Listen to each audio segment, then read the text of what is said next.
kind of recap from the last time. Okay, there you are. I'm here. Technical difficulties, so I appreciate you being so patient.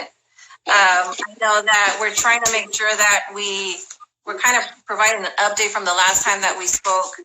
And so I'm Abigail Medina. I am a school board member in San Bernardino Unified School District. I've been in the community involved in the community for the past 17 years. And so I think it's important that we give community members updates and provide some guidance through expertise such as Pasha, Fruman, that's going to be on.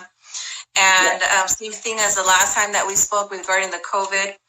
Just wanted to give a few updates regarding some of the numbers. So you'll see as of today, San Bernardino County has a total of 31 cases with an additional 7, which makes it 38 cases.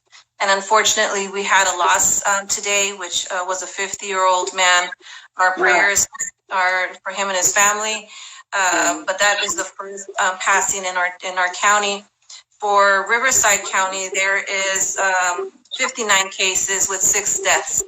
So we are praying for them and their families and making sure people really take this serious in the sense that, staying indoors, what we're doing right now, we're interacting individually. So that's something that we want to do. I also want to introduce, and I know I introduced her the last time, to Pasha Fruman, who is a well-known friend of mine. She's worked on several projects, but she's also a PA and a mother of 4 and a great person. So I know if you want to go ahead and give us some updates regarding some of, I know there's a few questions I have here, which you'll be sharing from the last time perspective from a healthcare provider, the 3 top symptoms, and then of course, when to go to the doctor and what's considered a fever. And now with the limited testing, what does that really look like and what should we be doing from home? Yes. All right. Well, again, good evening, everyone. Thank you for tuning in again. Thank you, Abigail, for having me. Always a pleasure. I wanted just to say again, to piggyback off that, thoughts and prayers to our nation, neighbors, families, those who have lost loved ones, those who are mourning and grieving right now, frontline workers at all levels, whether it's a medical assistant or an EMT or whatever it is. Everybody is important in this team and what we're trying to do. So thoughts and prayers go out to those people as well. So just a little recap of what I was talking about last time about COVID-19. We know that it is a virus, much different than a bacteria and treated differently. We talked about the most common virus that we're very all familiar with, which is influenza or the flu. We know we're still kind of on the tail end of the flu season right now. And now here we have COVID-19, which is a very different type of virus that does present itself like the flu. So it can be very confusing. The top 3 criteria that we're looking for by the CDC recommendation to even be considered to be screened, for COVID-19 is a fever, cough, and shortness of breath. And I know we've all experienced any of those symptoms in our lifetimes with little ones at home or even ourselves. And we just look at it as a common cold. We kind of baby it at home, go get a medicine ball tea at Starbucks or something. You're resting, you're keeping yourself hydrated, and you take a couple aspirin or something, right? Well, this is much different. So those are the things we're looking for. Let's talk about fever. Fever can be very diverse. I've had patients come in and say, oh, yeah, I had a fever. And then when I ask them, well, what was the temperature, they can't give me a number. They just tell me that they felt hot. Again, I'll stress, even like I said last time, make sure you have a working thermometer at home. That's very important. So you can really know if you have a fever. What is considered a true fever? Normal body temperatures, anywhere from 98.2 to 98.6. That's normal. Even 99 degrees, you might think that's a little above normal, but it's not considered a true fever. In the clinical presentation, we're looking for 100.4. That's considered a fever. All right. So not 104. I know we had a misconception the last time. I know last time. 100.4. Yes, 100.4. That is considered a fever when you want to start some cooling measures, whether it's just, some stuff you have in the cabinet, over-the-counter Motrin, Tylenol for the kids, ice pack and things like that. And then the cough. we all had a cough. The kind of cough we're talking about is with this is like a dry cough or something where you're not coughing up mucus or sputum, okay? You can cough up sputum with that, and that can be thick, thin, yellow, green, brown. Things that we're looking for is if there's blood in it, okay? It doesn't have to be bright red blood, but it can be a rust color, okay? So anything that's blood tinged, a rusty color, or you think it might be blood, that's important things you need to let your provider know. And when you do have that, we're worried about pneumonia at that point. You really need to be seen. Okay. Then we have shortness of breath, okay? Some people might think that means you're gasping for air. Of course, if you're literally gasping for air, that's working hard to breathe or shortness of breath. But some other signs can be just kind of feeling tired and worn out, okay, just really fatigued, okay? That's because there's a lack of oxygen flowing through your body, likely from some kind of respiratory deficiency there. You can be wheezing where you audibly hear that, and you might hear a wheeze or a crackle in your chest, or even like if you step on a squeaky toy, and you hear that feeling, hear that sound. That's also considered an issue there as well. With little ones, we're usually looking for a skin discoloration, usually pale or bluish or even gray, okay, in fair-skinned children. Sometimes we're looking for what we call tracheal tugging, which is right here in your neck. This is the trachea here. So if that little indentation in here is really sucked in, or you lift up your little one's shirt and you can see their ribs while they're breathing, that's a sign of respiratory distress right there. The other component of this is people who have underlying medical conditions, okay? So some of those are cancer, asthma, COPD, people dealing with chronic bronchitis, autoimmune deficiencies such as lupus and arthritis and things like that, some common ones there. Okay. And then can you explain with once they get those symptoms, where should they go to? I know that you mentioned calling the doctor, but maybe you can explain a little bit more about that. Right. So this is the dilemma that we're in right now. What do you do when you have these symptoms? As you can see, as a nation, we are struggling with just space right now and supplies. So what you want to do is, first of all, call your family practice physician, a local urgent care, whatever you have in your area, just to see if they're open.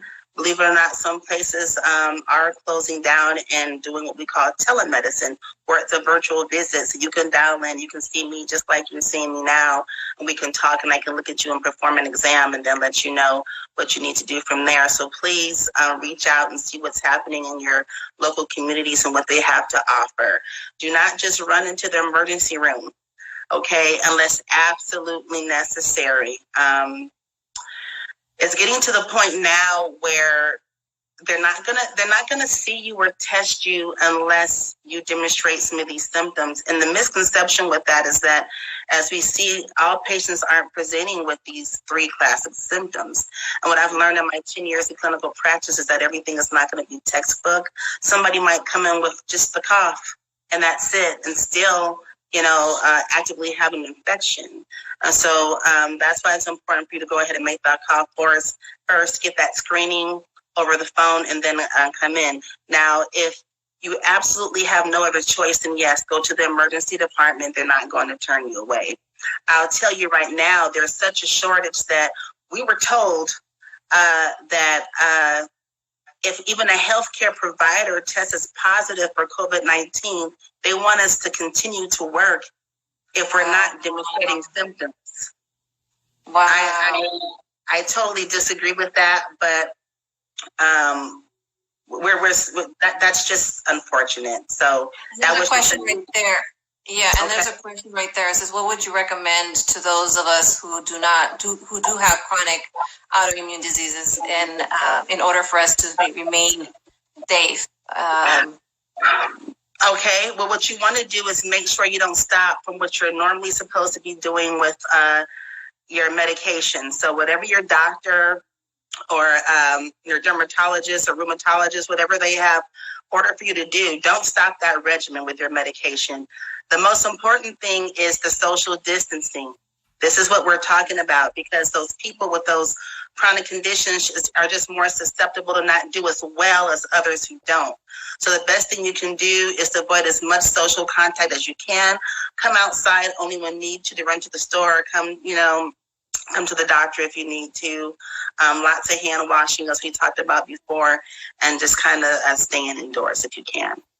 Right, and not to throw back with what you were mentioning, only because I saw the question asked right now, but the reality is that, the nurses are such a high demand, our PAs, our doctors, and having those measures where they're at risk is a big thing. So we have to make sure that we're being mindful of that. I really don't know what would be the next steps to make sure that we're protecting our patients as they're coming in. Now that you let us know what that situation is.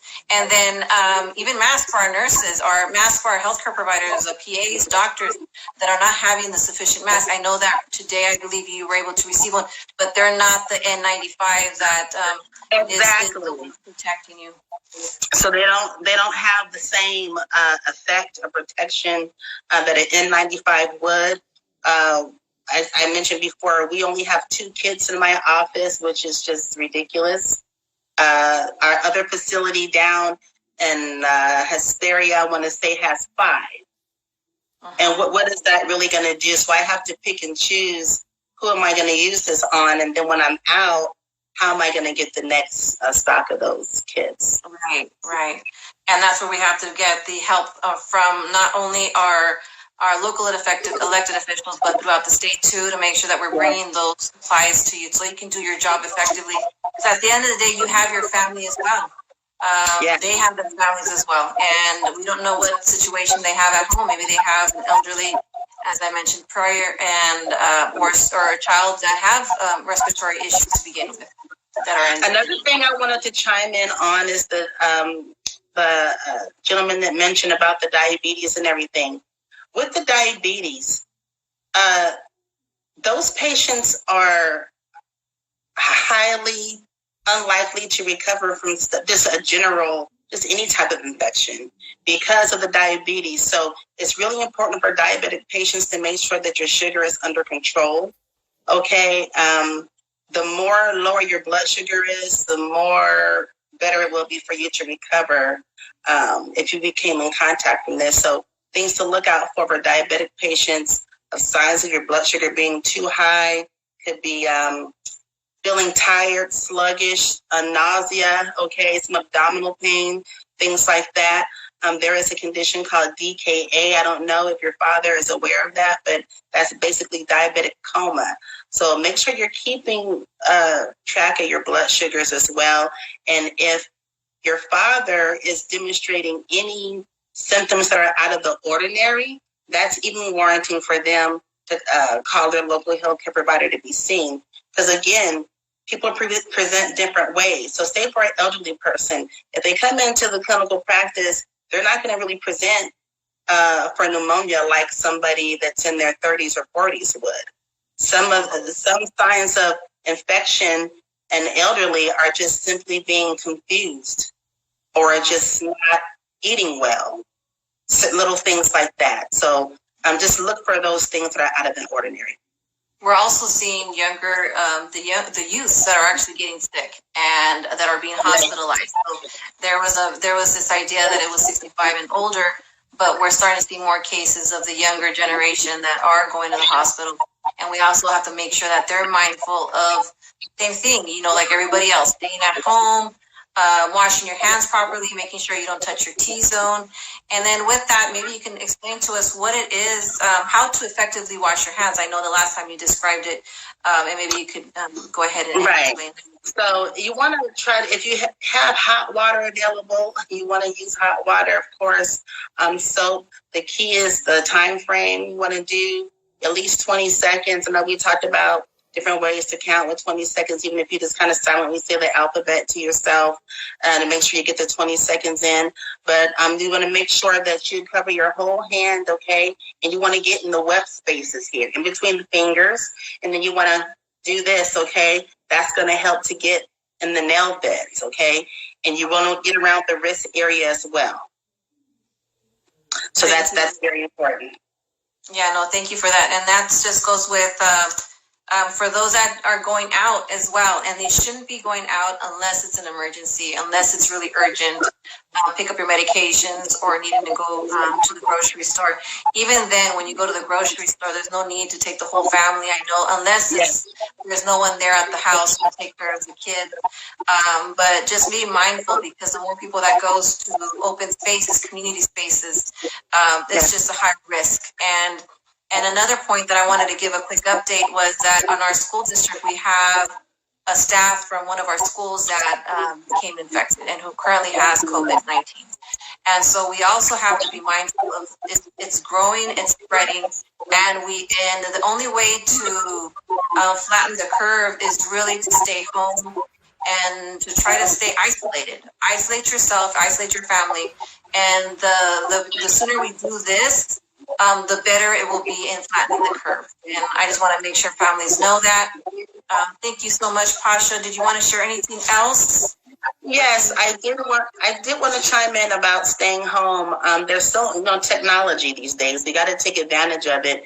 Instead of coming out to the the store, use Instacart. If any of you guys are know what that is, they can bring your groceries to your door, and people are even waiving the fees now, even for you to order food and things like that. So take advantage of little things like that for as much, less traffic as possible, if you can. The other thing I wanted to bring out is that when you do come to the doctor, the key things that we're looking for, when you go to the doctor's office, is to let us know, when did your symptoms start, okay? What day? That's very important. What are your symptoms? Who have you been around, okay, recently? Have you traveled maybe to a different city, a different county, even out of the country? And another thing we're looking for is if you've been around somebody that you think might have COVID-19 or demonstrate those symptoms, that would help us to track and help to give the proper data for the CDC. Okay, perfect. No, thank you so much. And I do want to mention that there are several resources out there. There's a Facebook group that's called IE COVID-19. They're constantly sharing resources. Or, for instance, if you're undocumented, there's ways to receive help as well. And for those that, if they have no money and they have no health insurance and they have no ways they're afraid because they're going to go to the emergency and they're going to reject them. They will not reject you.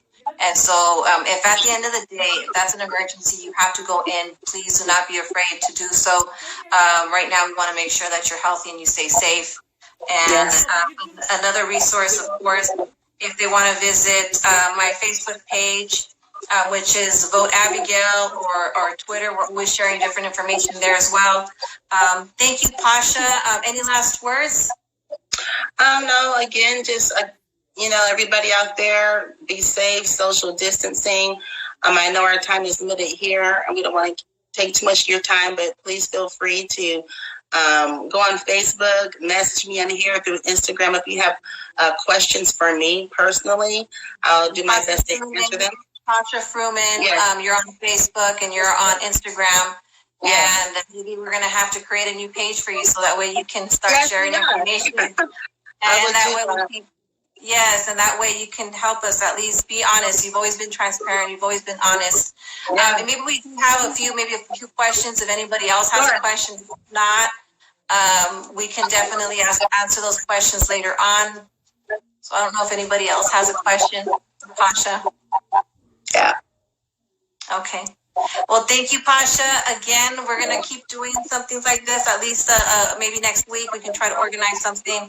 That way we can continue to update our viewers, but also update our community to make sure that they're receiving what's needed. Thank you so much, Pasha. Thank you so much. Have a good evening, everyone. All right.